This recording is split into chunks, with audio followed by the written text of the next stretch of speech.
do that. You could not. That is something you could not do. You're the best. Dana Perino, great to see you tonight. Bye-bye. Evidence continues to build that something that seemed initially like a conspiracy theory may actually not be. So for years, Congresswoman Ilhan Omar may have been in an illegal marriage with her biological brother, a species of immigration fraud. Many have alleged this in the past, and it's looking like there could be some fact at the core of it. So on Tuesday, Omar deleted a 6-year-old tweet wishing a happy Father's Day to a man called Nur Saeed. Omar's ex-husband was called Ahmed Nur Saeed Elmi. So in Somali culture, a man's middle name is typically his father's name. That would suggest that this was a father and son. In other words, she would have been married to her biological brother. In a statement, Congresswoman Omar's office gave the justification for deleting the tweet. She said this: Representative Omar and her family are subject to constant threats when people write vile things on posts about people she loves, including posting disturbing doctored images. She takes them down. Nur Saeed means happy light. It's been her dad's nickname since she was a kid. He has a public page with the same name. She isn't deleting it for the disturbing and hateful reasons that are being implied by conspiracy theorists, and legitimate media outlets should not be spreading conspiracy theories. End quote. Her office, in other words, trying to decide what the news media covers. We're going to pull forward anyway, though, in search of the truth, and for that we go to Scott Johnson tonight. He's an attorney who writes for the blog Powerline. He's covered this story from the very beginning, and he joins us tonight. Scott, thanks so much for coming on tonight. So what do you make of the fact that she wrote this tweet in the first place? What does it tell us about the identity of her first husband, do you think?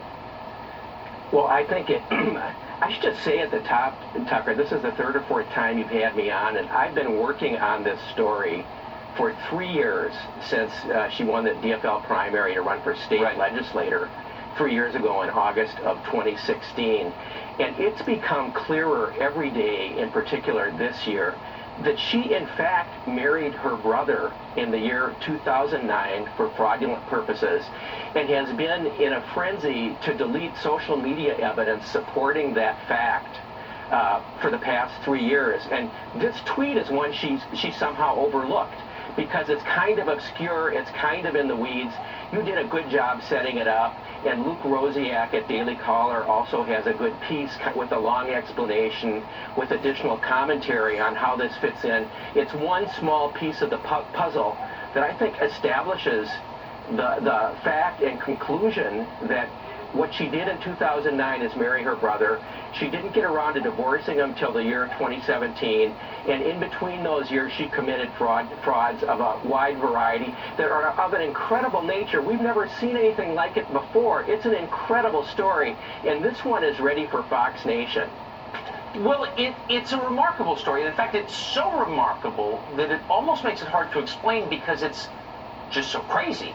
She married her brother. She committed immigration fraud. By the way, no one's suggesting there was any romantic link between them, but they're suggesting that it was fraudulent. So what is his statement on this? Where is this man? Have reporters spoken to him?